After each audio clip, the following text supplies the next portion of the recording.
Merci Corinne, bonsoir mesdames et messieurs.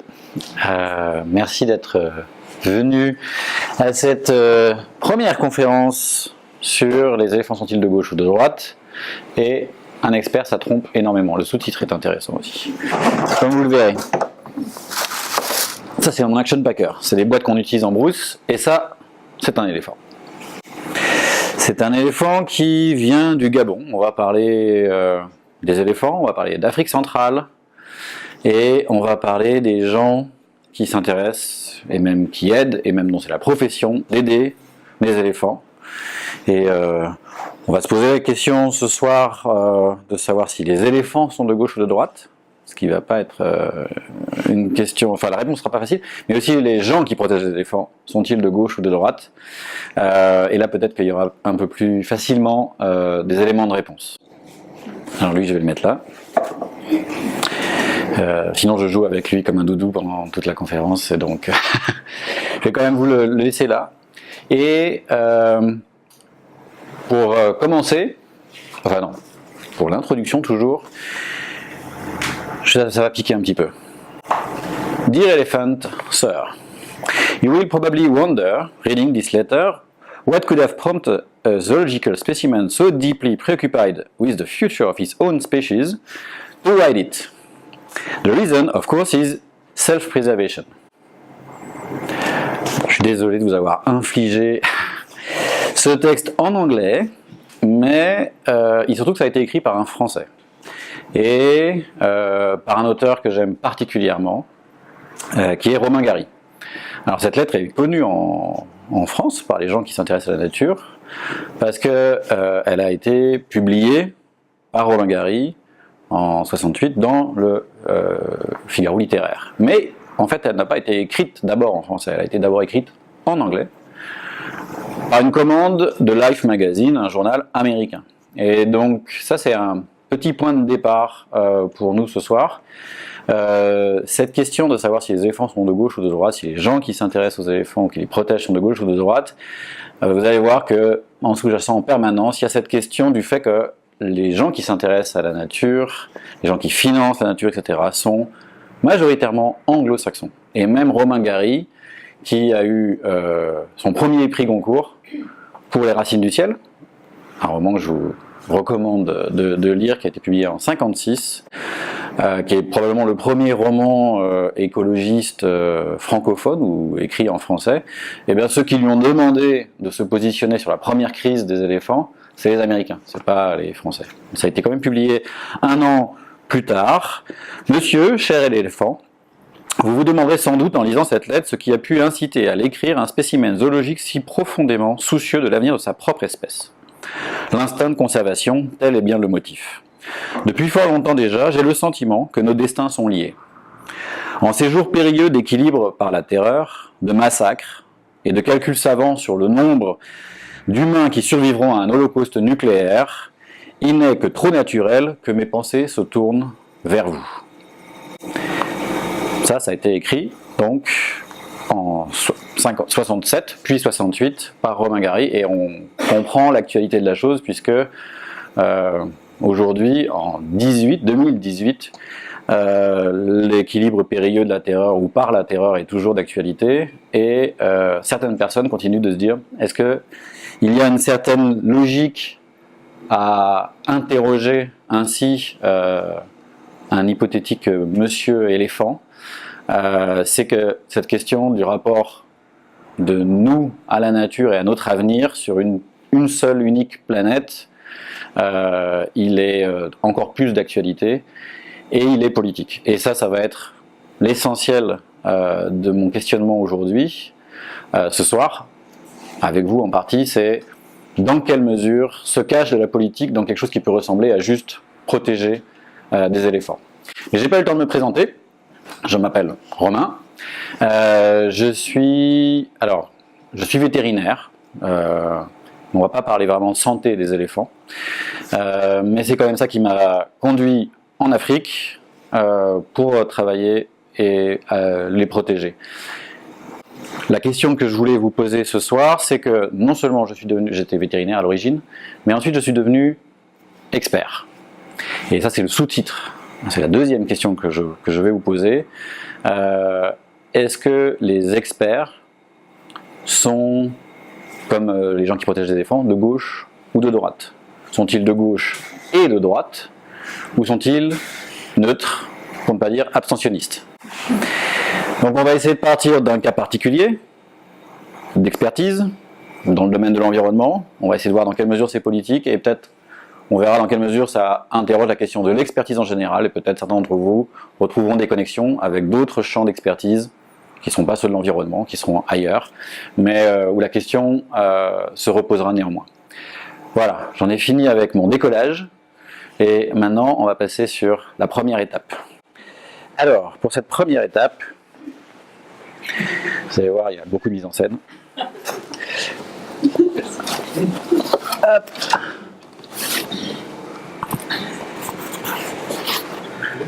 Je mets une tenue de rigueur.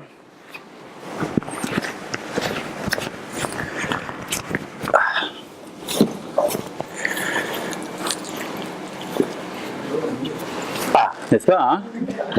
Ça me fait plaisir. Ça me fait plaisir, je n'ai pas l'impression de me déguiser pour rien. Et alors, je me déguise pas. Tout ça, c'est des vrais amis qui ont servi en brousse. Ils sont propres, ouais, bah ouais, ils sont quand même passés à la machine. Là, il y a quand même quelque chose sur les éléphants, tout ça. Alors, bon, pour la petite anecdote, c'est ma vraie tenue de brousse, que j'ai pris donc, je crois, la première fois que je suis parti en brousse, donc fin des années 90, et qui s'est révélé absolument inadapté à là où j'allais. Pourquoi? Parce que c'est une pure tenue de savane, et là où je suis allé, c'est en forêt tropicale. On va en reparler, mais c'était pas du tout adapté. Alors, avant de prolonger, pourquoi je suis parti? Comme cette tenue ne l'indique pas, j'ai grandi dans le 6e arrondissement à Paris, quartier latin. Donc, relativement loin des éléphants, de la brousse, etc. Qu'est-ce qui a fait que je suis arrivé là? Mes parents me disent, moi j'ai pas de mémoire en général et j'ai pas cette mémoire-là pour cet âge-là, mes parents me disent que depuis que j'ai 4 ans, 5 ans par là, je leur ai rabâché, quand je serai grand, je partirai protéger les animaux en Afrique, et j'ajoutais en général, si possible en avion, et avec un ordinateur. Bon. Ne me demandez pas pourquoi il fallait un ordinateur, mais bon, un avion, ça peut faire du sens. Mais en tout cas, c'était déjà à cette époque-là. Pourquoi? Évidemment, je ne peux pas vous répondre parce que je n'ai pas le souvenir de 4 ans, 5 ans, ce que je pensais. Mais ce qui est certain, c'est qu'il y avait un lien avec toutes ces images un peu mythiques de l'Afrique, des éléphants, de la savane, etc., qu'on voit quand on est enfant, que ce soit à la télévision ou dans les boîtes de chocolat, pour ceux qui se souviennent à l'époque, les merveilles du monde, ou je ne sais plus comment ça s'appelait. Mais, donc ça, c'était probablement une des premières raisons. Mais ça a duré. À travers le temps, c'est resté. C'était pas seulement quand j'avais 4 ans, c'est resté quand j'avais 10 ans, et quand j'avais 15 ans, et ainsi de suite. Une deuxième raison qui a peut-être fait un lien avec ça, c'est que assez vite, à cette époque-là, et de plus en plus avec les années qui passaient, s'imposait cette information, je ne l'avais pas vérifié sur le terrain à l'époque, qui est que ces animaux disparaissent. Tout cet univers-là est en train de disparaître. Et plus le temps passait, et plus ça se répétait, et ça devenait de plus en plus visible. C'était une hypothèse, et puis c'est devenu l'affirmation d'associations, d'ONG, et puis à la fin c'est même devenu ce qu'on appelle aujourd'hui la 6e extinction. 6e extinction, je ne vais pas vous faire un cours trop compliqué, je vais juste vous mettre un petit dessin, ici. Si c'est la 6e extinction, c'est qu'il y en a déjà eu 5. Alors, je ne vais pas vous rentrer dans les détails. Juste 2 choses. La première, c'est que ça, c'est en gros 600 millions d'années avant, il y a des milliards d'années, où il n'y a pas de vivant, il n'y a pas de biodive. Il y a la planète, mais il se passe des choses, mais il n'y a pas vraiment d'espèces vivantes. Et puis on voit arriver les premières espèces vivantes. Quand on parle de premières espèces vivantes à l'époque, on parle de bactéries, enfin de virus, de bactéries, et puis ensuite on passe sur de plus en plus de cellules dans un être vivant, et puis ainsi de suite, ça explose. Et puis on a des premiers crashs. Ces premiers crashs, les premiers sont liés à des glaciations, donc c'est très climatique. La troisième, elle est intéressante, la plus importante, comme vous voyez sur le dessin. Celle-là, ce serait un mélange entre peut-être un épisode de comète, je vais revenir, et un épisode de bactéries qui aurait changé le climat. Mais encore, on retrouve le climat. La quatrième, a priori volcan, tectonique des plaques, modification du climat. La cinquième, elle est bien connue, disparition des dinosaures.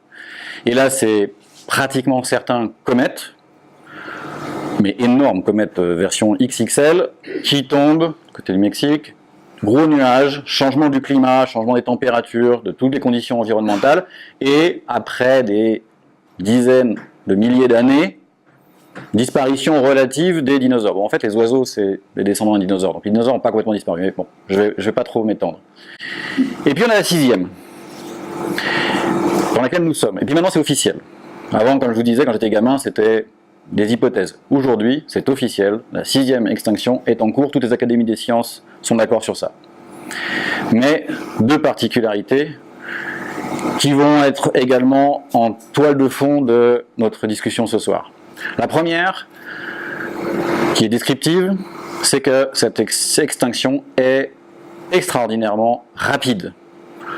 On ne peut pas le voir sur ce graphique-là parce qu'il faudrait mettre une verticale, encore plus verticale que les autres. Mais là, vous voyez, l'échelle, elle est en millions d'années. Cette extinction-là, la sixième, elle se fait en centaines. C'est sur une centaine d'années. Donc c'est-à-dire que c'est les autres, si jamais on grossissait, si je zoomais, on aurait une pente. Mais nous, à l'échelle de la Terre, c'est plus une pente, la sixième. C'est juste une falaise verticale.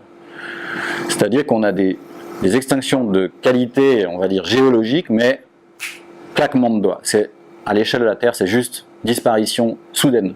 La deuxième chose, comme vous voyez avec mes petits dessins, c'est que cette extinction, elle n'est pas liée à une météorite, elle n'est pas liée à des causes naturelles, quelles qu'elles soient, géologiques ou autres, elle est liée à une seule cause, et pour la première fois de l'histoire de la Terre, c'est une espèce qui est en train de provoquer la disparition des autres espèces. Elle est purement anthropique, comme on dit, c'est-à-dire d'origine humaine. Et ça, c'est totalement nouveau. L'homme, il n'est pas représenté par un humain, j'ai pas mis un humain là, j'ai mis un téléphone bien connu. Parce qu'évidemment, c'est pas les hommes qui sont en train de chasser directement toute la biodiversité, c'est un système. Donc on est bien en train de parler d'un système anthropique, d'un système humain, économique, multiple, avec de multiples facettes, et qui est fondamentalement, donc, humain, politique. Donc, cette fois, je fais le lien avec ma petite histoire. Je vous ai dit que je partais parce qu'il y avait les animaux que je trouvais splendides et cette nature que je trouvais splendide, mais une deuxième chose qui m'a fait rester accroché avec mon envie d'aller protéger les éléphants, c'est que en grandissant, je m'intéressais aussi aux questions politiques et je me rendais compte, de manière plus ou moins confuse, que protéger les éléphants, il y avait peut-être quelque chose de politique quand même là-dedans, et aller en Afrique, il y avait aussi quelque chose de politique, et il m'a fallu des années pour démêler l'aspect véritablement politique de tout ça, et c'est un peu l'histoire que je raconte ce soir. Avec comme première étape, hop, voilà, comme première étape, le Congo. Alors, Afrique de l'Ouest, Afrique centrale ici. Alors, je reviens à mon histoire, d'ailleurs, je vais illustrer le fait que c'était trop chaud pour l'Afrique centrale. L'Afrique centrale, c'est le bassin du Congo, vous connaissez peut-être, la grande forêt du Congo, c'est le deuxième bassin forestier du monde. Donc, c'est deux Congos, le grand Congo, Kinshasa, et le petit Congo, Brazzaville. En gros, tout ça, c'est de la forêt. Ici, vous avez de la savane, vous avez du désert, savane, savane, savane, savane, et ici, un énorme bloc de forêt.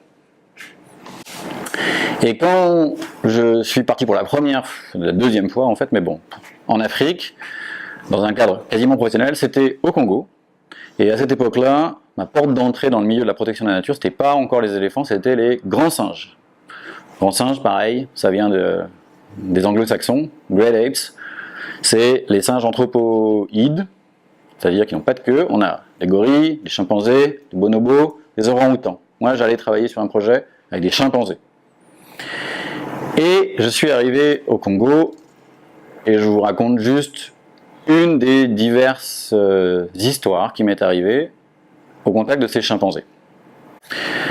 Alors d'abord, il faut vous figurer cette forêt. Comme je vous dis, c'est la deuxième forêt tropicale, la deuxième plus grande forêt du monde.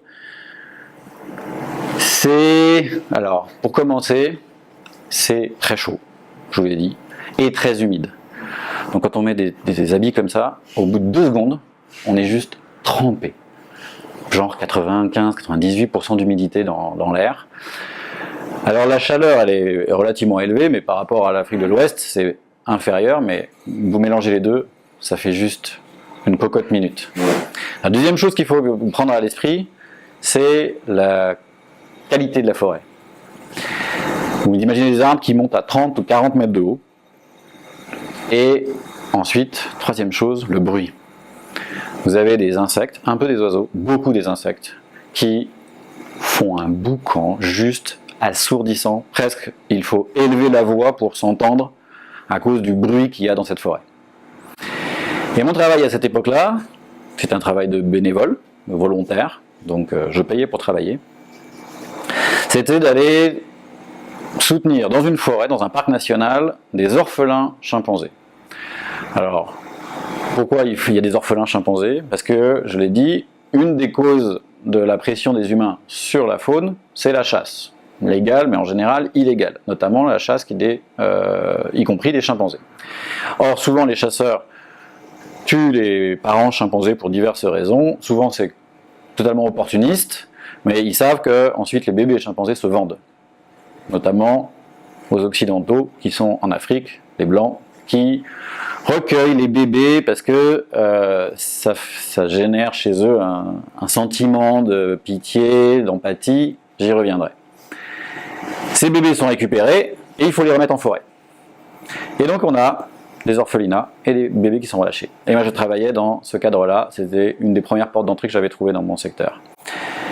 Et donc me voilà dans la forêt, je faisais plein d'autres choses, mais un jour on dit « Ah, on va aller voir certains des orphelins les plus anciens, les plus vieux, ceux qui étaient déjà dans la forêt, qui avaient été relâchés depuis plusieurs années. » Et moi j'étais allé voir Jeff.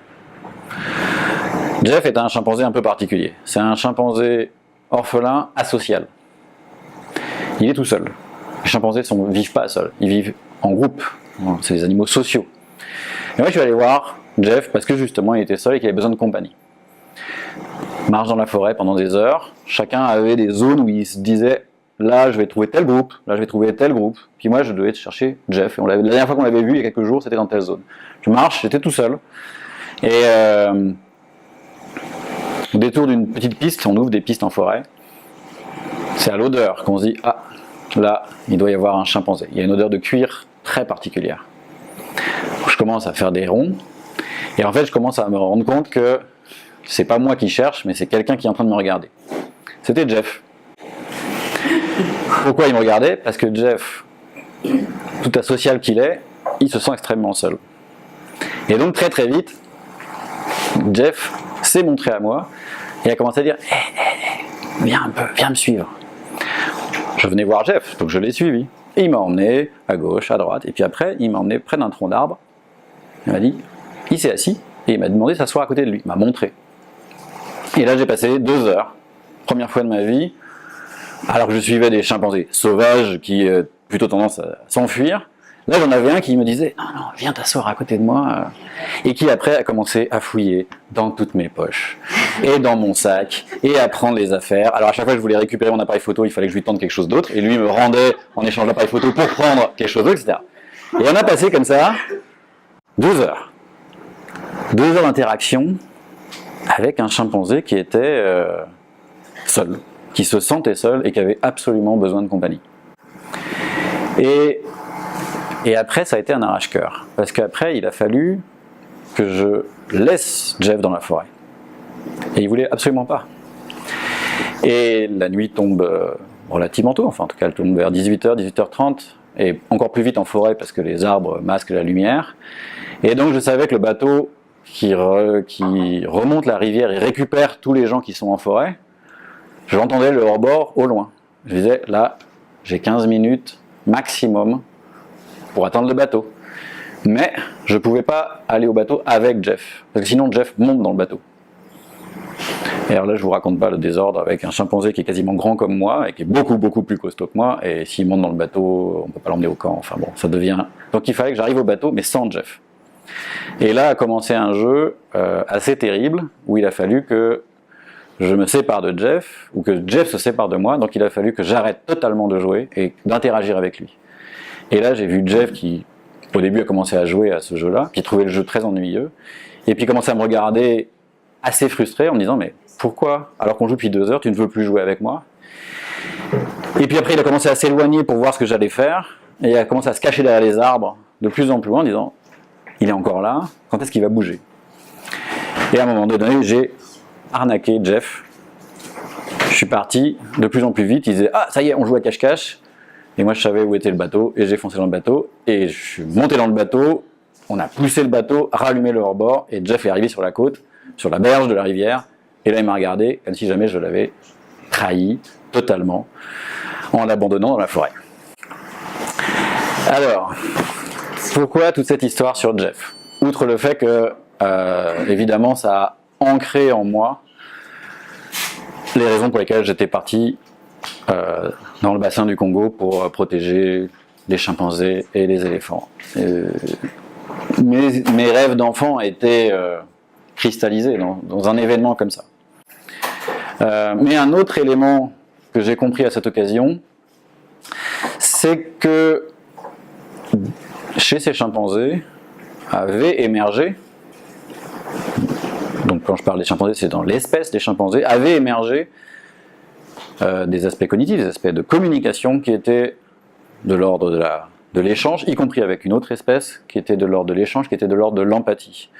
Et avant de partir au Congo, mais surtout après, et pendant toute ma carrière, j'ai lu et travaillé, et écouté des spécialistes qui disaient que, notamment un spécialiste, Frans de Waal, que je vous invite vraiment à consulter, il y a des vidéos extraordinaires et puis beaucoup de très bons livres, qui disait, chez ces chimpanzés, comme chez les éléphants ou d'autres, a émergé, du fait de l'évolution naturelle, ce sentiment qu'on appelle l'empathie, la capacité à se projeter chez l'autre, à ressentir en partie ce que l'autre vit. Et ça, je l'ai expérimenté avec Jeff. Jeff interagissait avec moi pas du tout comme un chien ou comme un chat qui vient chercher une caresse. Il était capable de décoder ce que je faisais avec un niveau de sophistication très différent. Et Jeff, asocial, soulignait en creux le fait que normalement il aurait dû être social. Donc ça veut dire que les chimpanzés qui vivent de manière sociale, et si vous voulez, après la conférence, je pourrais raconter d'autres histoires à ceux qui sont intéressés, mais ce sont des êtres sociaux. Il était asocial, c'était donc un traumatisme, et donc ça montrait qu'il aurait dû vivre en groupe, et que c'était en groupe qu'ils vivaient normalement tous ensemble. Empathie, vie sociale. La troisième chose qui a été démontrée par tous ces gens-là, et Frans de Waal notamment, qui a écrit un livre qui s'appelle « La politique du chimpanzé », petite boucle, on retombe bien sur la politique, c'est son premier livre. Politique du chimpanzé, parce que a émergé chez les chimpanzés non seulement l'empathie, mais l'altruisme. On y reviendra, mais là on a un des embryons fondamentaux de la politique. Et quand j'ai fait cette expérience-là, et quand j'ai travaillé sur les grands singes, j'ai commencé à faire se rapprocher les deux pôles dont je vous parlais, la protection de la nature, mon lien avec la nature, les animaux, qui était un lien intime, lié à mon enfance, mais qui durait, et mon intérêt, ma passion aussi pour la politique. Et là, quelqu'un avait écrit un livre qui s'appelait comme ça. Et une deuxième chose que j'ai progressivement fait émerger de recherche, parce que ces deux pôles étaient très éloignés. Là, Frans de Waal les avait rapprochés un petit peu. en continuant de creuser, je suis tombé sur un autre auteur, Patrick Thor, un Français, que j'ai eu la chance de voir dans une conférence en même temps que Frans de Waal. Là, j'étais de passage en Europe, en France.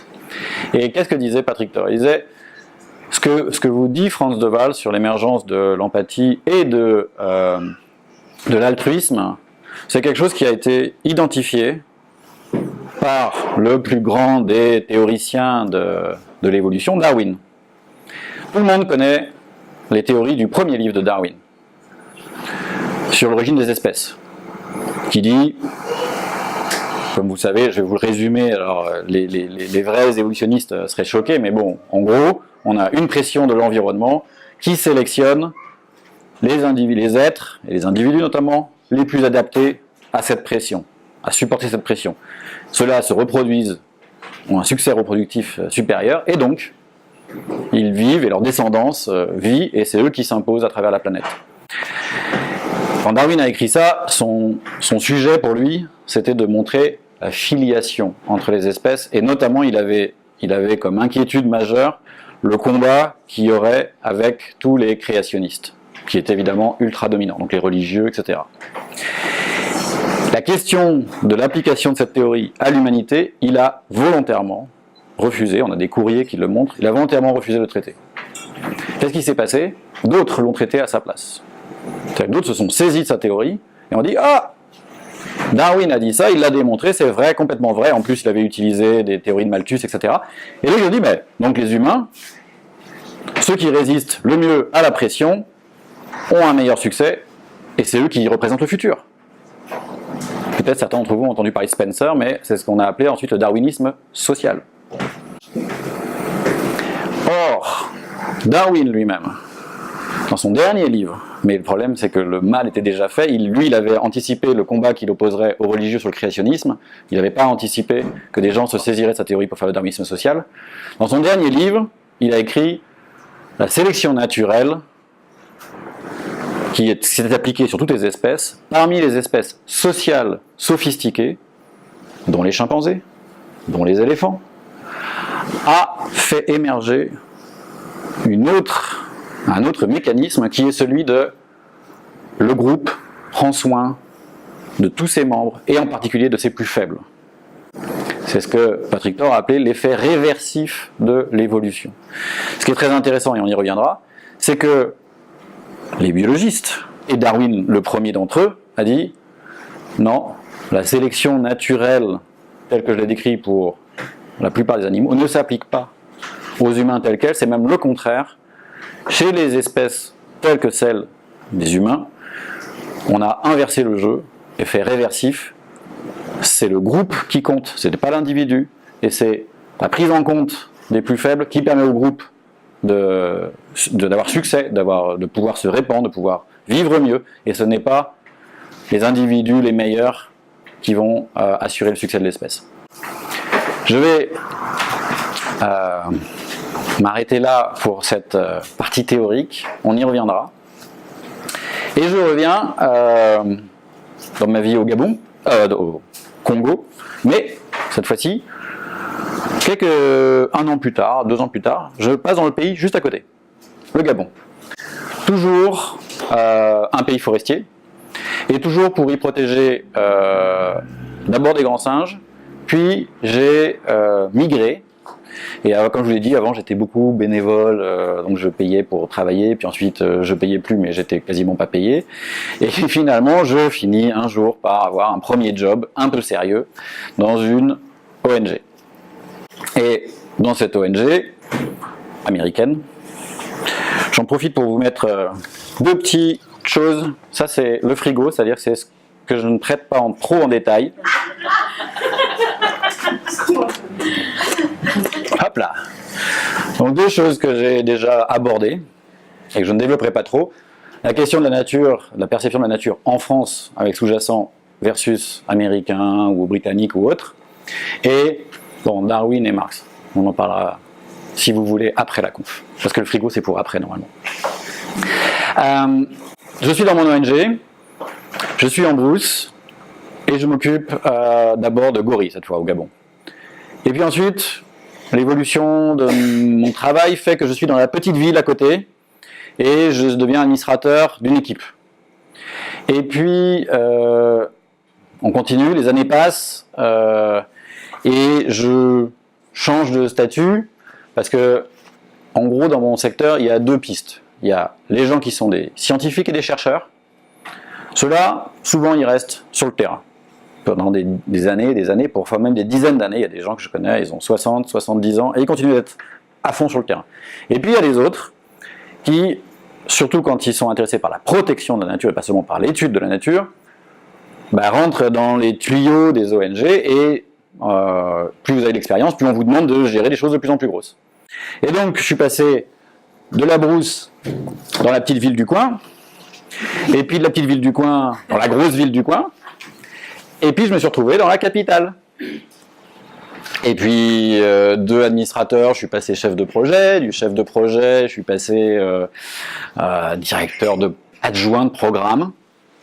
Et puis un jour, je me suis retrouvé vraiment en haut de cette ONG américaine au Gabon. Et donc j'étais assez loin du terrain, mais beaucoup plus près des lieux de décision et des lieux de pouvoir.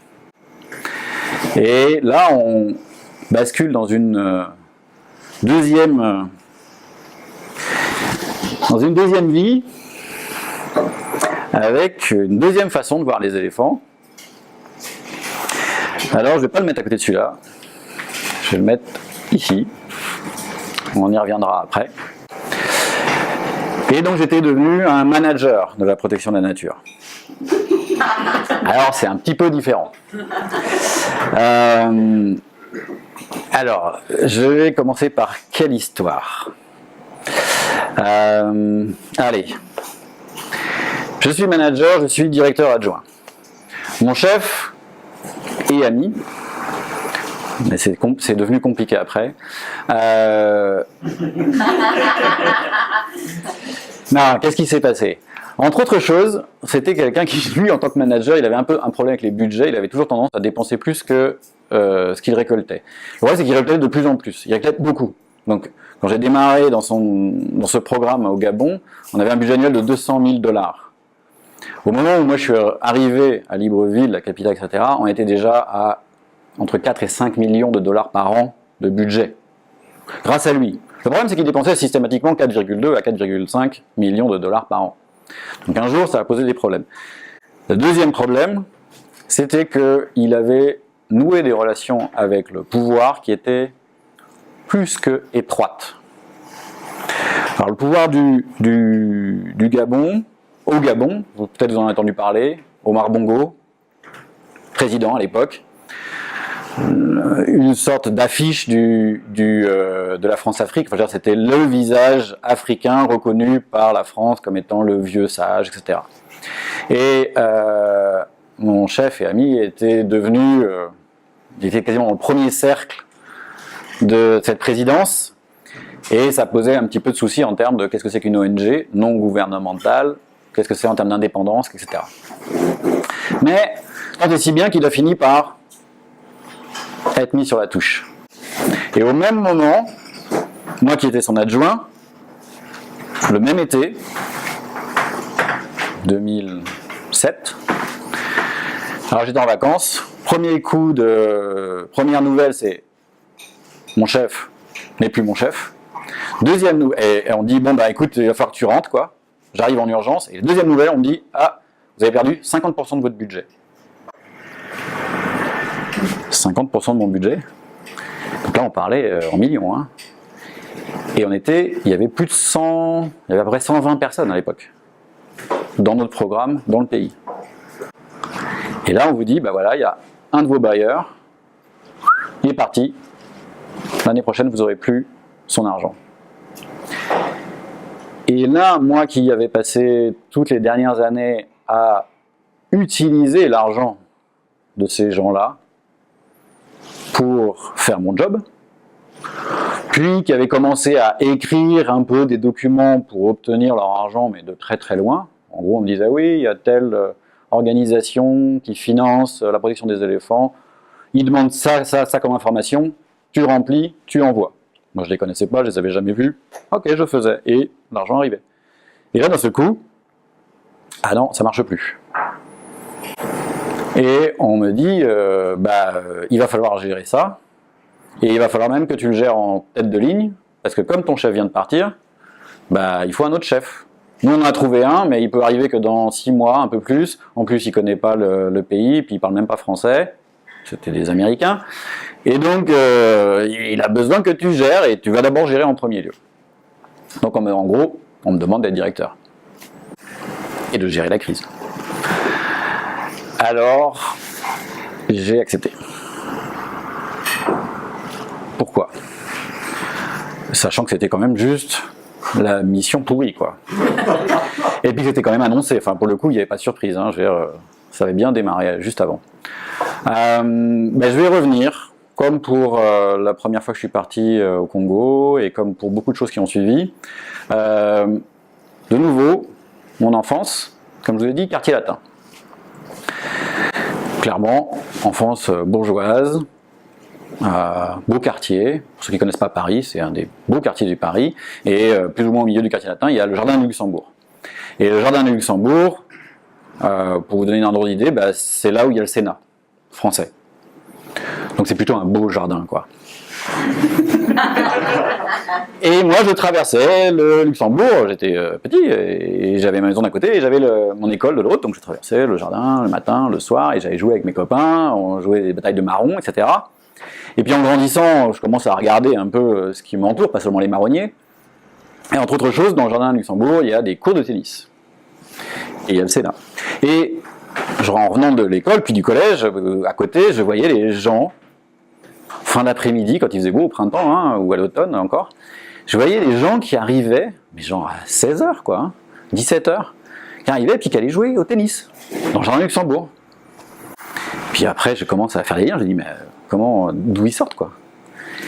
Chez le Sénat, c'est pas un quartier d'entreprise, donc on était avec des gens qui, a priori, travaillaient dans un contexte institutionnel, ou au Sénat, ou dans les différents services publics ou autres qu'il pouvait y avoir autour, mais ils avaient quand même une sacrée belle vie. Ils sortaient du boulot et puis ils allaient jouer au tennis dans le jardin de Luxembourg, qui est, selon moi, un des plus beaux jardins de la ville. Et je me disais, waouh, il est possible d'être dans des services publics, donc des services pour le public, pour l'État, pour le bien public, mais en même temps on peut aller jouer au tennis l'après-midi dans un super bel endroit. Il doit y avoir des carrières qui doivent être sympas là-dedans. Je pense que 20 ans plus tard, quand on m'a dit bon écoute vas-y, gère la crise, prends la direction du bazar, ça a dû jouer. Je me suis dit en fait, peut-être qu'il faut se saisir de ces manettes-là pour avoir de l'influence, et peut-être que au-delà de cette mauvaise passe à franchir, il y aura peut-être des gratifications, il y a peut-être quelque chose qui rend les saloperies à faire gratifiantes. Le problème c'est qu'il y avait d'abord des saloperies à faire. Et la première affaire c'était déjà un plan social. Quand vous perdez la moitié de votre budget et que vous avez 120 personnes, vous ne pouvez pas garder 120 personnes. Et là, très très vite, quelques semaines après la nouvelle, j'ai fait le tour des inspections du travail, et puis on a commencé à regarder les gros salaires, puis les moyens salaires, donc ceux qui partent en premier quand même. On avait quand même décidé de faire partie d'abord les expatriés, donc tous les occidentaux qui étaient en poste de management. Vous avez bien imaginé que quand même les occidentaux ne sont pas en poste subordonné dans ce genre d'ONG. Donc, et puis ensuite, alors, pas les cadres gabonais, parce que eux, pour le coup, on les a mis à la place des occidentaux, mais en revanche, après, tout l'agent de maîtrise, etc., voilà. Et donc, on s'est retrouvé avec un bon plan social de plus d'une vingtaine de personnes à gérer.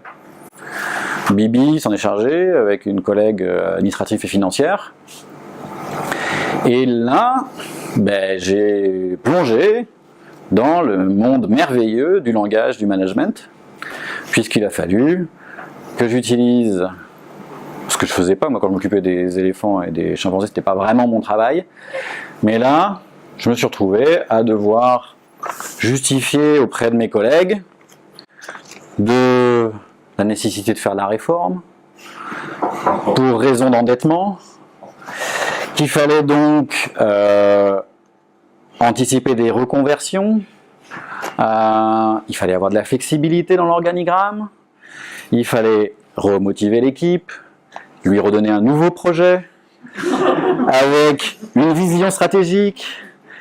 Évidemment, on a tous basculé en démarche qualité, ça va de soi. On a restructuré, on a fait un nouvel organigramme matriciel, et il a fallu qu'on cherche à diversifier les financements. Et là, on continue de glisser vers le cœur du système, là où ça se joue, là où il y a l'argent.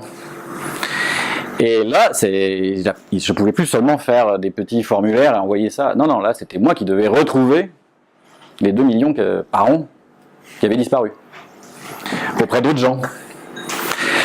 Et là, on retombe dans une autre, moi qui avais plus ou moins compris qu'il y avait une convergence entre cette nature que j'aimais et la politique. Là, j'ai découvert qu'il y avait aussi une convergence entre mon métier de protecteur des éléphants et des chimpanzés et la politique. Là, c'était la géopolitique. L'argent, c'est les bailleurs. Les bailleurs, c'est derrière des pays. Et je vous ai dit, là, c'était les Américains qui avaient plus payé la moitié. Mais en fait, c'était une administration américaine. Parce qu'elle était en conflit avec une autre administration américaine. Pourquoi? Parce que le clan Bongo avait passé des accords avec la présidence pour une administration, et l'autre administration avait dit non, si c'est comme ça, nous on change, on va plus au Gabon, on va en RDC, etc. Et là, je me suis rendu compte que tout le contexte de mon métier, de protecteur des éléphants, je faisais pas des choses a priori géopolitiques, enfin en tout cas, pour moi c'était séparé, et bien là c'était de moins en moins séparé. C'est-à-dire que je me retrouvais à devoir analyser les agendas géopolitiques des États-Unis, de la France, l'Allemagne, de l'Union européenne, la Banque mondiale, qui étaient les acteurs principaux de mon secteur en Afrique centrale. Qu'est-ce qu'ils disent? Qu'est-ce qu'ils veulent? C'est quoi leurs mots-clés? C'est quoi le texte en dessous du texte? Qu'est-ce qu'ils attendent de nous?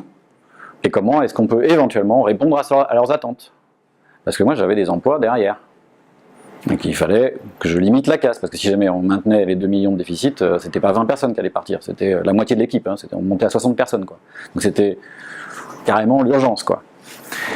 Et donc on s'est retrouvé à faire de la géopolitique, de l'analyse des agendas politiques, et je repars sur les lieux de pouvoir et sur mon ami ancien ONG qui avait basculé, comme je vous l'avais dit, dans la proximité de la présidence. Il avait basculé tellement bien dans la proximité de la présidence que quand le papa Bongo est décédé,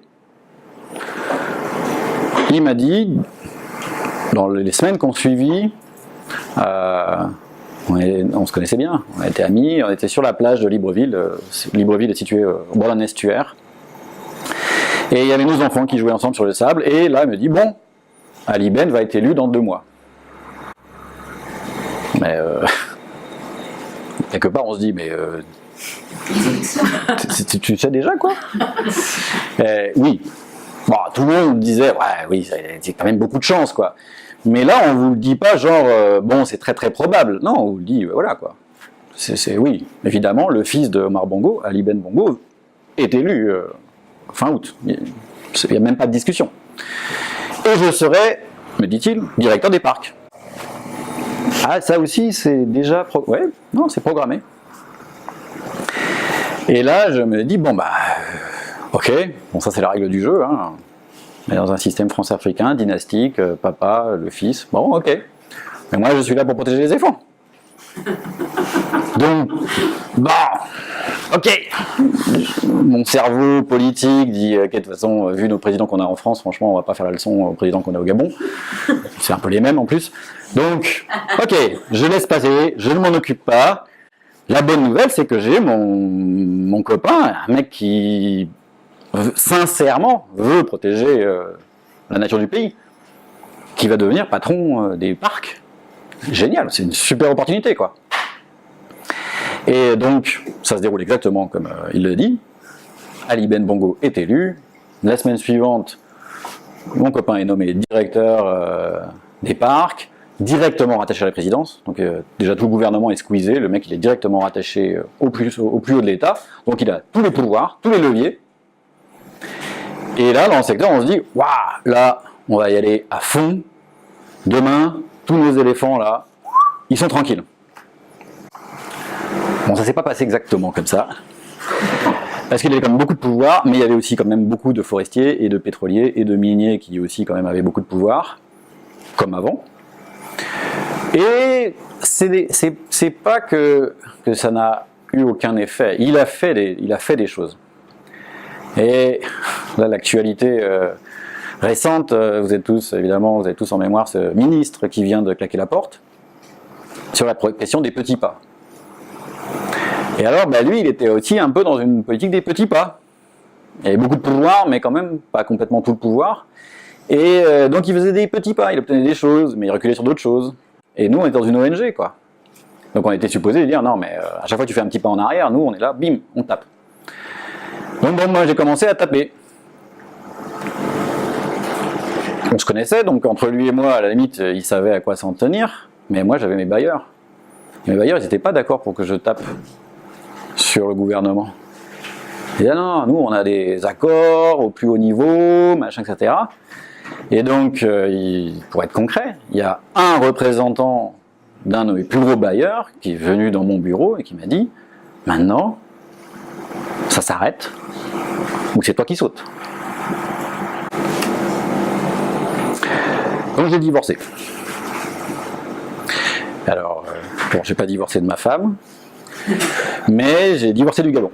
Alors pourquoi je dis divorcé du Gabon? Parce que c'était le pays où je venais passer 12 années, comme je vous l'ai dit, depuis le village jusque les petites villes de province, les grosses villes, la capitale. J'avais rencontré des gens depuis les plus modestes jusqu'aux plus ambitieux et délirants mégalomanes. J'avais rencontré... j'ai vécu des choses particulières et personnellement très très intenses, et j'avais même demandé ma nationalité. Tellement le lien avec ce pays et les gens, parce que je vous parle des éléphants, mais en fait il y a aussi toute une vie autour, ces liens étaient très très forts. Mais entre 2009, année de l'élection du président, et 2012, au moment où je décide de divorcer, ce pays était en train de complètement changer. On nous parlait d'émergence, des dragons asiatiques, il fallait être comme Singapour, etc. Et alors si le système précédent n'était pas vraiment un système politique que j'aimais, c'était un système très paternaliste, bon, le détournement était massif, mais c'était un système où la parole des gens du pays était malgré tout relativement écoutée, au moins dans les symboles. Je dis pas que ça les faisait manger, mais au moins, ils avaient l'impression d'être un peu dans leur pays. Là, on était en train d'être dans une mondialisation accélérée qui faisait que tous les symboles, je vous en donne juste un, étaient pulvérisés. Le président n'avait rien trouvé de mieux à faire dans un pays qui était à plus de 30% de gens en dessous du seuil de pauvreté, d'organiser une course offshore devant Libreville. Vous voyez, offshore, les énormes bateaux, la cigarette, etc. quoi.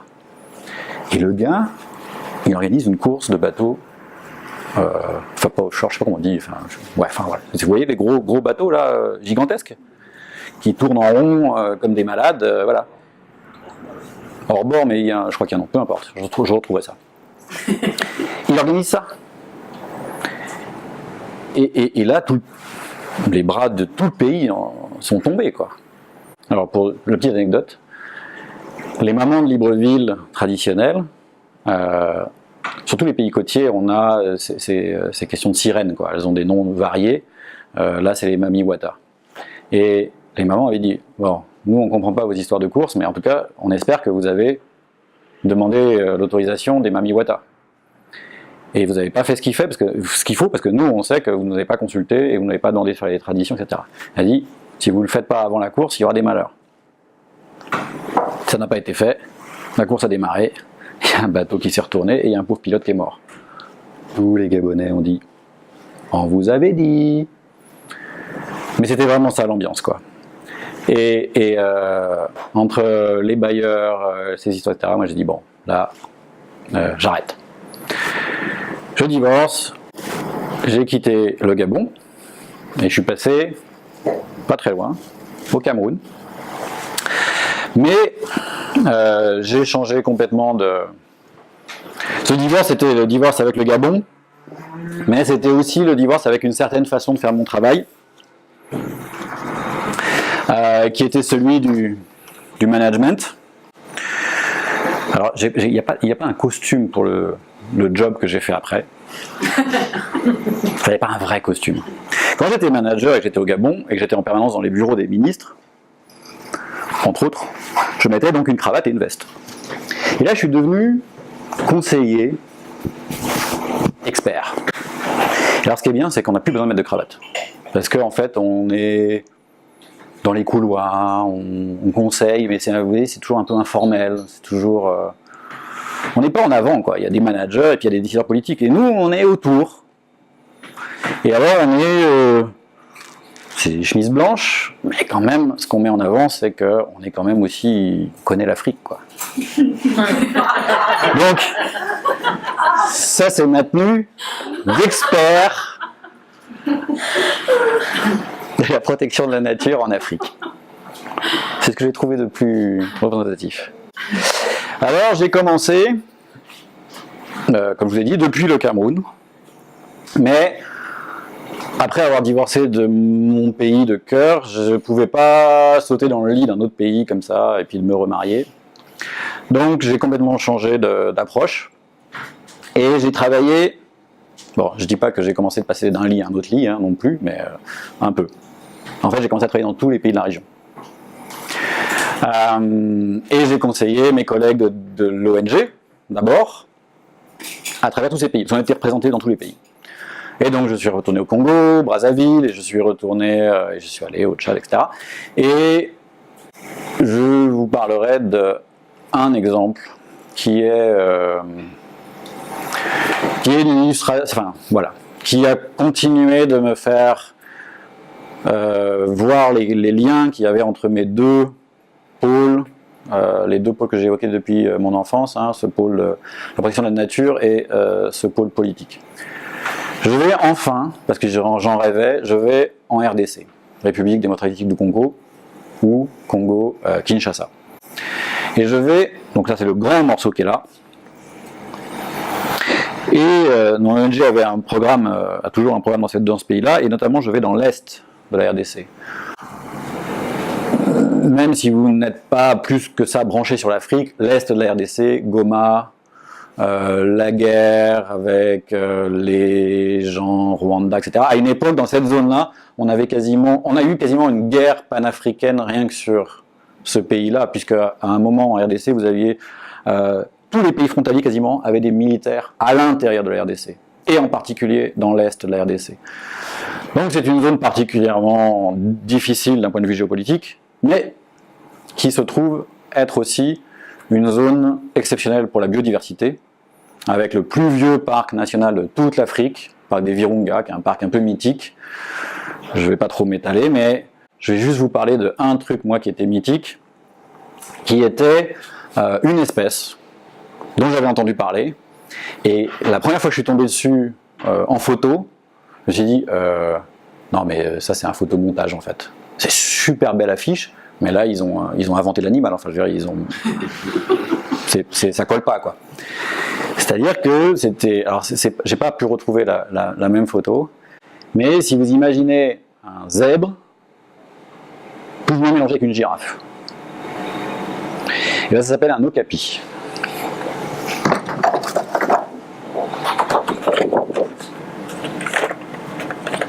C'est ça.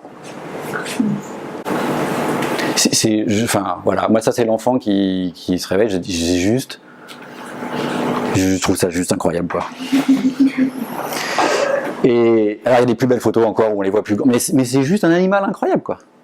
Et bien les okapis, ils vivent là, et quasiment que là. Et il y en a vraiment quasiment plus. Et j'avais des amis qui bossaient dans une réserve des okapis, pour essayer de préserver les derniers okapis.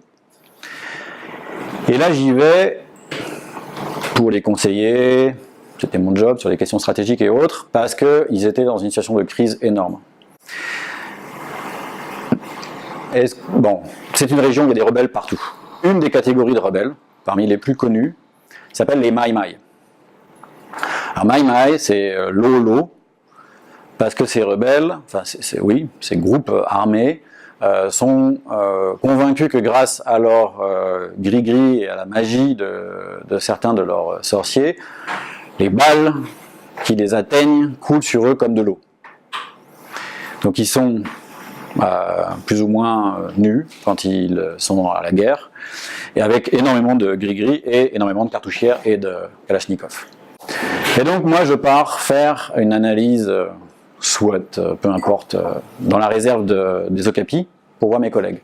Mais c'est 6 mois après une grosse crise qu'il y a eu dans la réserve, en plein cœur de la réserve, avec des Mai Mai, les Mai Mai de Morgan. Vous pourrez retrouver les traces sur internet, je pourrais vous en fournir des informations. Et là, j'arrive à Epulu, le village en question, après un long périple, qui passe par les Nations Unies, qui passe par plein de choses, et j'arrive à Epulu, et là je mets à peine le pied dans le village que je sens qu'il y a quelque chose, quelque chose de très fort. Et je vais voir une de mes collègues, une jeune femme de WCS, enfin de l'ONG, qui est revenue presque en même temps que moi, juste un peu avant, mais qui a vécu les événements. Et je lui dis, mais qu'est-ce qui s'est passé? Il faut qu'on ait cette ambiance dans tout le village, qui est un gros village, hein. Voilà, ça se sent à travers tous les visages, les adultes, les enfants, etc. Et elle me raconte, et ce qu'elle me dit, c'est, voilà, en juin, un groupe Mai Mai est arrivé en pleine nuit, 2 h du matin, tout le monde dormait. C'est le village où il y a le quartier général du parc, enfin de la réserve, donc on a des gardes, il y a une route qui traverse, et donc il y a des gardes de chaque côté du village. Ils sont arrivés sur le premier checkpoint, le premier point de contrôle, il y avait un garde, ils ont tué le garde immédiatement, sectionné les 2 jambes, enlevé les fémurs pour faire leur gris-gris. Puis ils sont rentrés dans le village. Ils sont rentrés dans ma case, elle était avec une autre jeune collègue congolaise, quasiment nus comme ils le sont toujours, kalachnikov, pointé les armes sur nous, on dit « Est-ce que vous êtes des femmes de garde ?» Elles étaient des femmes de l'ONG et pas des femmes, des gardes officielles, des gardes étatiques. C'est ce qu'elles ont dit. Ils ont dit ok, et ils sont ressortis. Et ils sont allés chercher les gardes et les femmes des gardes. Le lendemain matin, sur la place du village, devant tous ceux des villageois qui n'avaient pas eu le temps de fuir dans la nuit. La plupart des collègues de l'ONG avaient fui dans la forêt à 3 h du matin en n'emportant rien. Les autres avaient été regroupés par les Mai Mai et en plein milieu du village ont été attachés un garde et une femme de garde et ils ont été brûlés vifs au milieu du village. En tout, c'est 12 personnes qui ont été tuées. Et il y avait un refuge de Okapis à côté, où se trouvaient des Okapis orphelins, enfin la même chose que pour les chimpanzés, et ils ont abattu tous les Okapis. Et là, bon, il y a une façon un peu rapide d'analyser les choses. Ah, les méchants Mai Mai qui ont tué les gens et les animaux. Clairement, Morgan était... enfin, pas vraiment le défendre. Et les Mai Mai qui ont brûlé vif ce garde et cette femme de garde sont aussi également difficilement défendables. Mais quand on a commencé à faire les analyses de ce qu'on pouvait faire dans ce contexte-là, il a fallu qu'on reprenne tout le contexte. Et le problème n'était pas juste les Mai Mai et la réserve. La question sous-jacente, c'était la question du foncier, c'était la question des carrés miniers, qui étaient protégés par les Mai Mai, mais qui étaient exploités par des militaires, donc de l'État, comme économie de guerre, lesquels mineraient, sortaient tous du pays pour pouvoir faire des iPhones. Et donc, dès qu'on est rentré dans l'analyse de ce qui avait conduit à tuer ses gardes et ses okapis, on s'est retrouvé avec tous les chevaux, tout le tissu compliqué, non seulement de la politique locale, les élites locales qui étaient impliquées dans tous les trafics, mais des élites nationales, puisque ça remontait jusqu'à Kinshasa, les réseaux, et ça allait ensuite au Rwanda, et ça partait à Kigali, et ça partait à Kampala, en Ouganda, etc. Tous ces réseaux partaient dans toute la région. On était sur la géopolitique régionale, mais ensuite c'était ces entreprises minières. Alors les entreprises locales, évidemment, elles sont pas internationales, mais le minerai, il n'arrive pas dans les iPhones à travers les entreprises nationales congolaises. Il arrive à travers des entreprises, les grandes entreprises minières, elles sont canadiennes, américaines, britanniques, françaises, etc.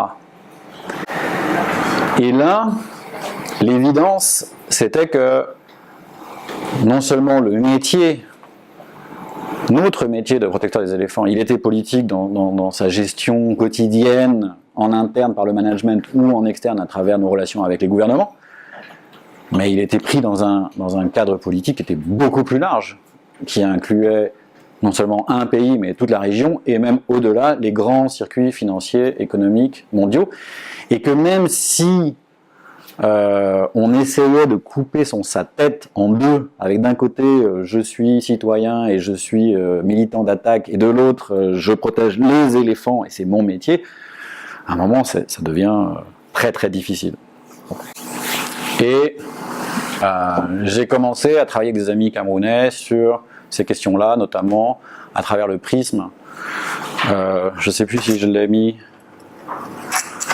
Bon, il est ailleurs. Il y en a un prisme, mais je ne vais pas rentrer dans le détail, la gouvernance. Bon, c'est un sujet compliqué qui fera l'objet d'un frigo, et on pourra en discuter après si vous voulez. Mais la gouvernance est un super truc à double tranchant quand on est dans des situations d'État failli et de société civile totalement subordonnée. C'est un cheval de Troie. Je reviendrai sur les chevaux de Troie.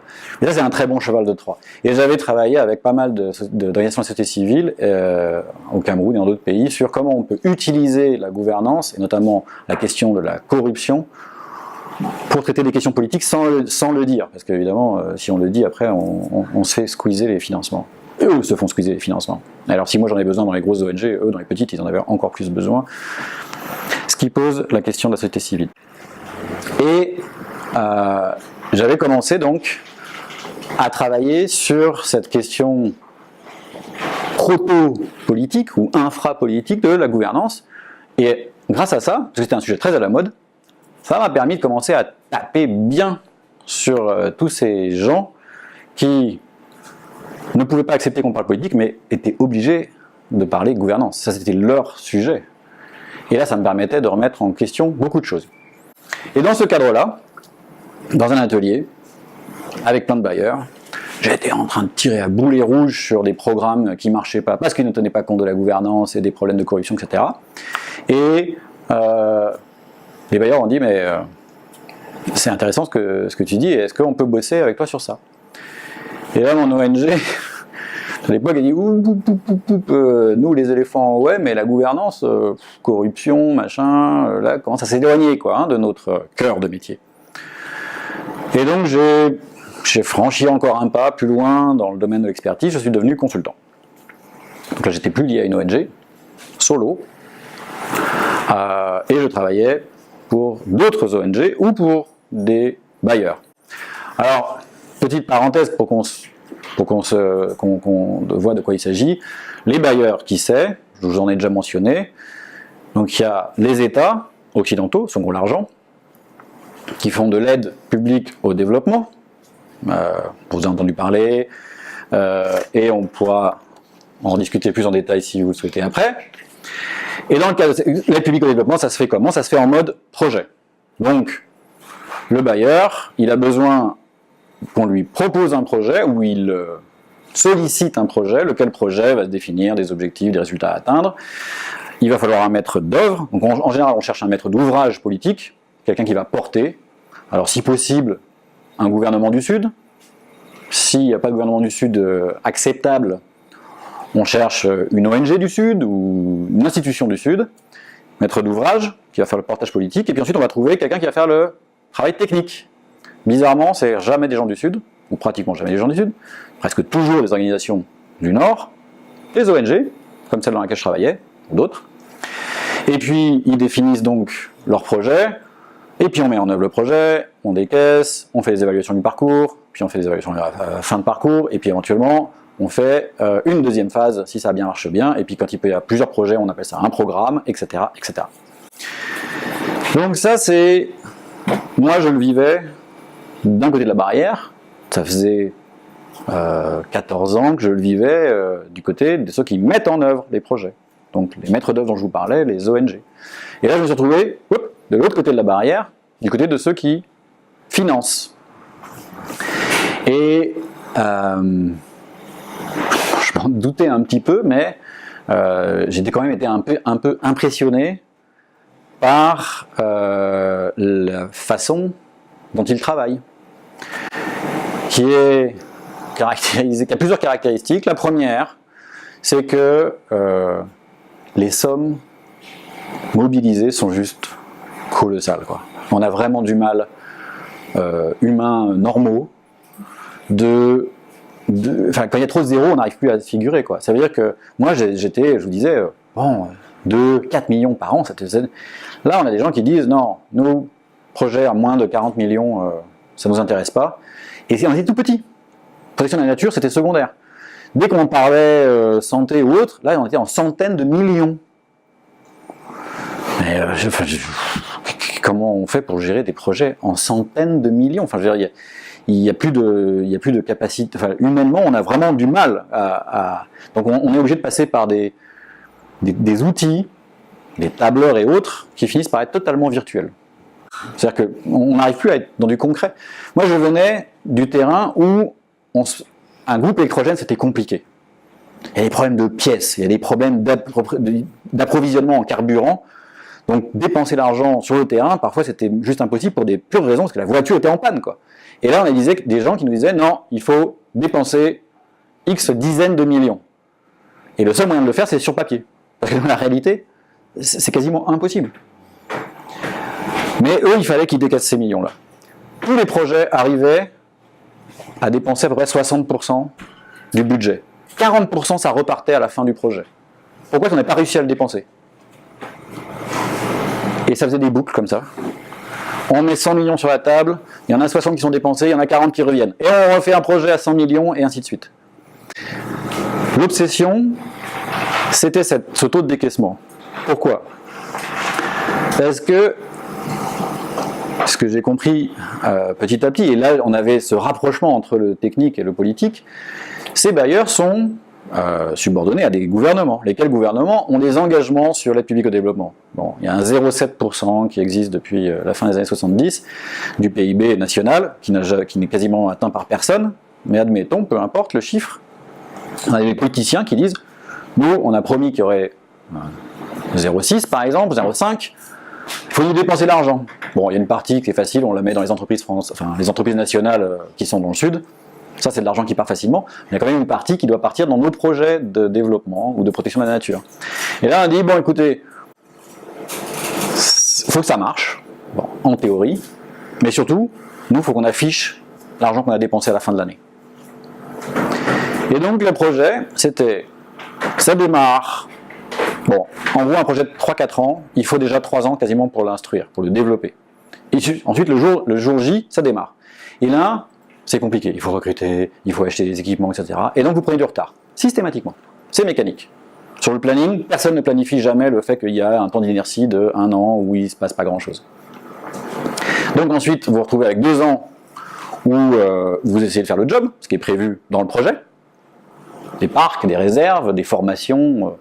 Le grand mot, la grande expression, c'est le renforcement des capacités. Le renforcement des capacités, c'est on va former des gens, on va leur acheter des équipements et on va financer leur fonctionnement.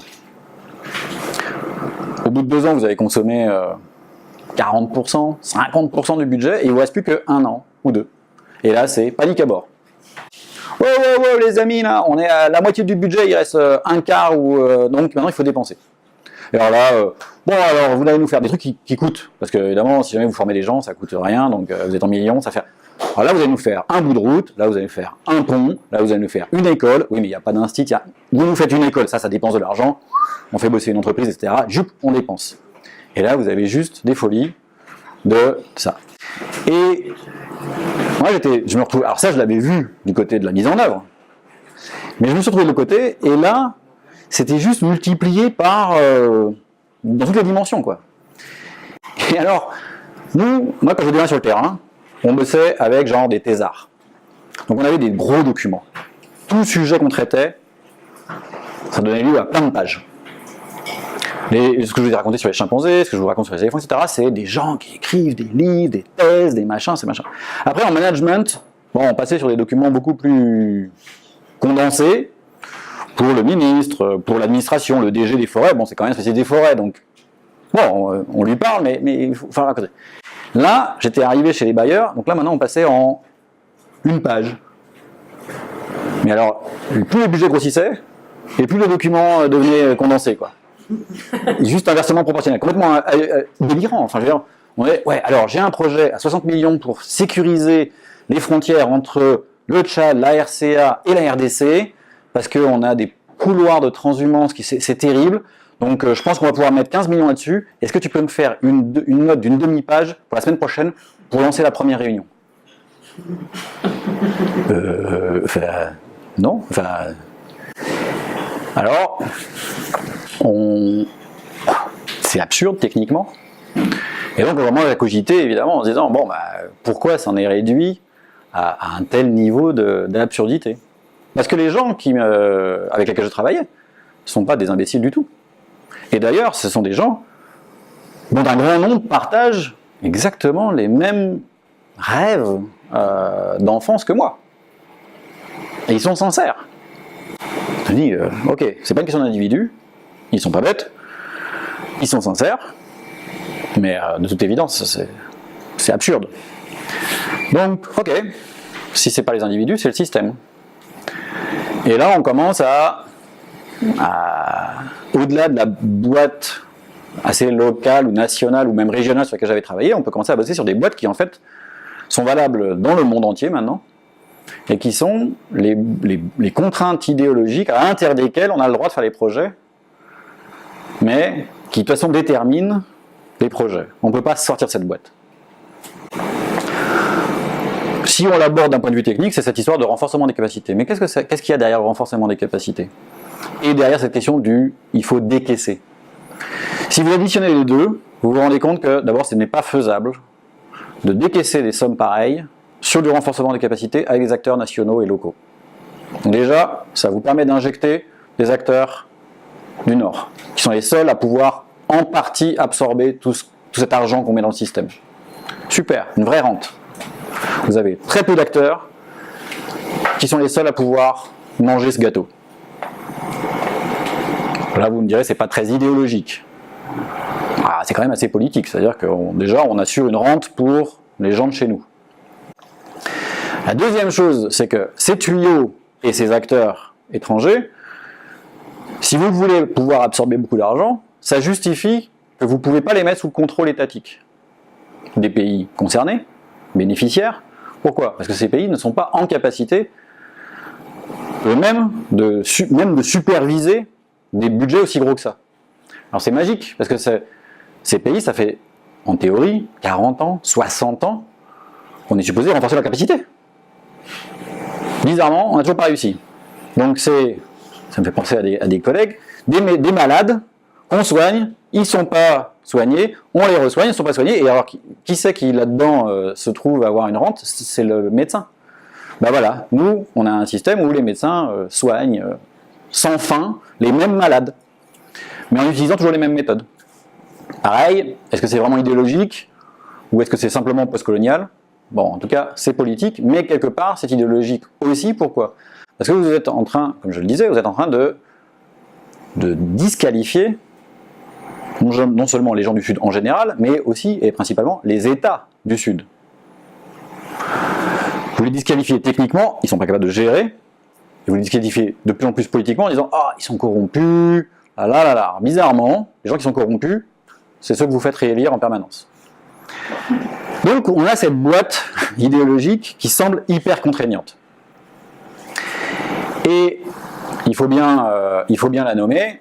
Disqualifier l'État, bon, c'est plus ou moins ce qu'on appelle le libéralisme, notamment le néolibéralisme, quand on dit qu'on va développer des produits financiers pour pouvoir financer notre conservation des éléphants. Les États du Sud sont des États immatures, faillis, corrompus, etc. Ça, c'est typique d'un discours conservateur, pour ne pas dire réactionnaire. On va pas dire que c'est raciste, mais quand même une bonne base en dessous, quand même, de dire que ce sont des grands enfants, enfin, tout le discours que vous connaissez. Donc en gros, on a une boîte idéologique bien ciblée, on va dire, de droite.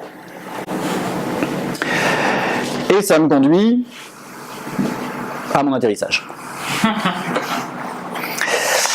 Enfin d'ailleurs, je ne vais pas enlever ma chemise parce que je suis toujours... Alors voilà, mon atterrissage, comme je vous l'ai dit, c'est... première chose, le contexte, le système. Aujourd'hui, il est politique, mais il refuse de le dire. Tous mes collègues, chez les bailleurs, tous mes collègues experts, si vous leur dites, est-ce que le bailleur, l'Union Européenne, l'Agence Française de Développement en France, la KfW en Allemagne, la Banque mondiale, etc., si jamais on leur dit, votre logiciel néolibéral, il n'est pas applicable. Et dire, oh, t'es fou, toi, on dit pas ça, ça se dit pas, ça se dit jamais.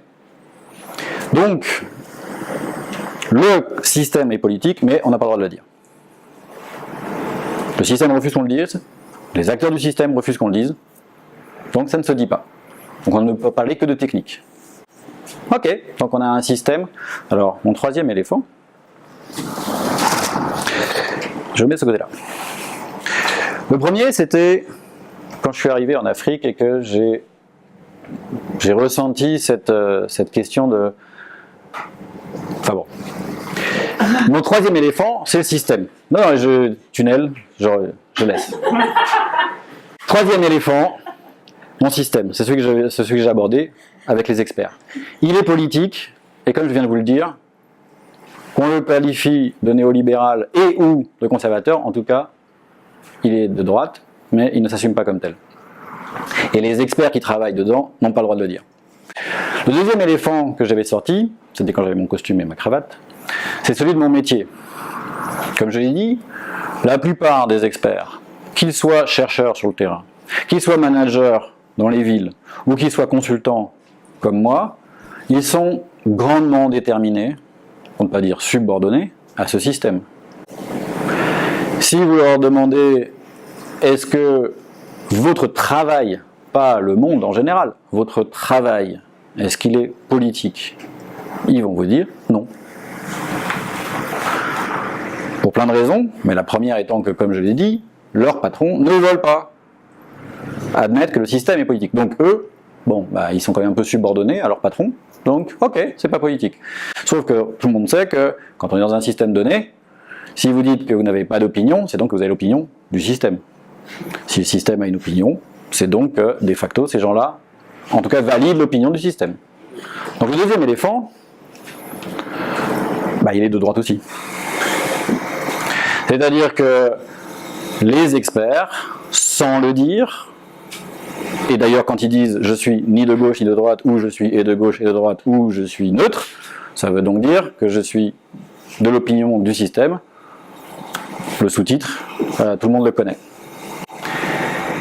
Mais il y a un éléphant qui est de l'autre côté. Ce premier éléphant que j'ai abordé, où j'ai évoqué Darwin et j'ai évoqué l'effet rétroactif de l'évolution, l'inversion de l'évolution, etc. Et pourquoi il est de l'autre côté? Parce que, quoique tous mes collègues experts disent formellement sur leur apolitisme supposé, ils savent tous, de par leur expérience en écologie, ou de par leur expérience dans les pays dans lesquels ils ont travaillé, en Afrique en ce qui me concerne, leur expérience de l'Afrique leur a démontré quoi? Leur a démontré que le seul moyen que les espèces sociales sophistiquées ont non seulement de survivre, mais surtout de prospérer, c'est de faire preuve d'empathie et d'altruisme, c'est-à-dire de prendre soin des plus faibles d'entre eux. Ça, c'est la définition de quoi?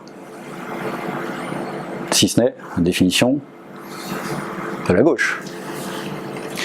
Donc en fait, tous ces gens-là, même s'ils ne peuvent pas le dire, même s'ils ne veulent pas le dire, et parfois certains ne s'en rendent même pas compte, ils sont tous, au fond d'eux, conscients que le seul système qui a permis la survie des éléphants, la survie des chimpanzés, et le succès qu'on connaît de l'espèce humaine, c'est-à-dire un développement civilisationnel ahurissant, avec beaucoup d'autres défauts aussi, ça reste la prise, l'interdépendance des membres à l'intérieur de la collectivité, et il faut se rendre compte.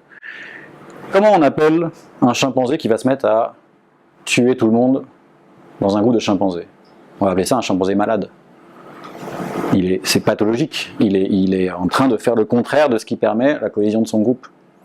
Comment on va appeler un éléphant qui, au lieu de rester 1 jour, 2 jours, 3 jours auprès d'un individu qui est en train de mourir, comme ils le font, va partir et abandonner un jeune éléphanto qui est pris dans un piège, ou une vieille mama éléphante qui est juste à la fin de sa vie. Tous les éléphants restent pendant des jours aux côtés de ceux qui sont à l'agonie. S'il y a un éléphant qui part tout seul en disant « moi c'est pas mes oignons », c'est un éléphant qui est marginal et qui est en rupture avec la logique spontanée de son groupe. Ben nous, on fait le contraire. Les gens qui aujourd'hui professent que le seul l'intérêt individuel est la règle de tout, au lieu d'être traités de fous cinglés, on a considéré qu'ils étaient des exemples à suivre. Et aujourd'hui, quand on vous dit « votre objectif est de devenir milliardaire quand vous êtes un gamin de 20 ans », au lieu de vous dire « vous, on va vous enfermer à l'HP », on dit « oh non, non, mais bien sûr, c'est formidable, allons-y tous dans la même direction. » quoi. Ce qui est juste délirant. Donc ça, c'est mes 3 éléphants. Maintenant, moi, j'ai un problème. C'est que je suis toujours à l'intérieur du système. Je suis toujours consultant à l'heure actuelle. Et je suis toujours financé par ces gens-là. Donc j'ai un peu 3 options qui se présentent à moi. La première, elle est de dire, ok, je la joue lanceur d'alerte, je quitte la boutique, je balance dans les médias tout ce que je sais, et j'essaie de les prendre en frontal. Je suis absolument pas contre. Théoriquement. Bon, en pratique, ça pose quelques soucis quand même dans la vie quotidienne, parce que c'est un peu un fusil à un coup, quoi. C'est-à-dire que vous tirez le coup, et puis après, il n'y a plus d'autres munitions à mettre dans le truc, hein, c'est fini. Et je ne cache pas que, voilà, j'ai une famille, et puis, ça va m'emmener sur le deuxième point, je suis bien tenu par le système parce que je suis endetté. Moi aussi, mais à titre personnel. Je suis endetté parce que, avec mon épouse, on a acheté une ferme. Vieille ferme, mais quand même ça coûte de l'argent. Et ça, c'est ma deuxième option, ce qu'on appelle la tentation de Chevroux, parce qu'en fait, le bled où on a acheté cette ferme, ça s'appelle chez Chevroux. Et cette ferme, régulièrement, quand je vois l'absurdité du système dans lequel nous sommes pris, je me dis, je me retire à la ferme, et puis, avec les gens de bonne volonté, avec les miens, on l'aménage conformément à nos valeurs politiques, à nos ambitions pour nos enfants et pour la nature, et à défaut de changer tout le système, au moins ça fera un îlot un peu propre. Vous connaissez sans doute les histoires de colibris et autres. C'est une deuxième option. Et puis, il y a une troisième option, qu'on peut qualifier d'opportuniste ou d'intéressé, et elle l'est sans doute en partie, qui est, ok, je bosse pour des bailleurs, ces bailleurs sont des services publics, parce que la plupart de ces bailleurs sont financés avec de l'argent des citoyens, et en tant que citoyen, pourquoi j'abandonnerais ces services publics à des gens avec lesquels je ne suis absolument pas d'accord? Si c'était une entreprise privée, à la limite, je pourrais dire, je ne suis pas d'accord avec le patron, mais c'est sa boîte, d'accord. Mais là, en l'occurrence, ce n'est pas des services privés. Donc, est-ce que quitter, abandonner cette petite parcelle d'influence que j'ai à l'intérieur de la boutique, je ne prétends pas que je vais changer la boutique à moi tout seul, hein, mais c'est une petite parcelle d'influence. Ces projets que je vous ai évoqués en dizaines de millions, il y en a plusieurs que je peux écrire. On me demande de les écrire. Donc, c'est ce que j'appelle très modestement, hein, il faut pas, mais c'est un peu la technique du sabotage. Vous restez dans le truc et vous restez un petit grain de sable, là vous pouvez l'être, et vous essayez de trouver d'autres saboteurs, et puis on se dit avec le temps. Et donc j'en viens à ma conclusion dès la conclusion. 3 choses. La première, quand vous croisez dans votre vie professionnelle, dans votre entourage de citoyens, mais surtout dans les médias, des experts qui sont présentés ou qui se présentent comme neutres, apolitiques, et de gauche et de droite, etc. Juste là, vous pouvez les blacklister immédiatement, refuser leur discours, sauf si vous savez que derrière, en fait, bon, ils sont plus compliqués. Mais si jamais ils sont juste ça, c'est facile de démontrer. Dites autour de vous, disqualifié. Cette personne-là, c'est fini. Deuxième chose, si vous êtes vous-même dans ma situation, que vous êtes pris dans des réseaux de services publics ou de services que vous jugez pour la communauté, pour le bien de votre communauté, mais qu'ils sont dirigés dans cette petite boîte idéologique que vous n'aimez pas, eh bien, si vous décidez de rester dedans, ça ne sert à rien de culpabiliser. En revanche, ça peut être utile d'essayer de trouver d'autres personnes susceptibles d'enrayer au début la machine et puis même d'en l'influencer. Et les choses changent, et il y a eu d'autres époques, et il y en aura d'autres, et on pourra avoir de l'influence. Et puis troisième chose,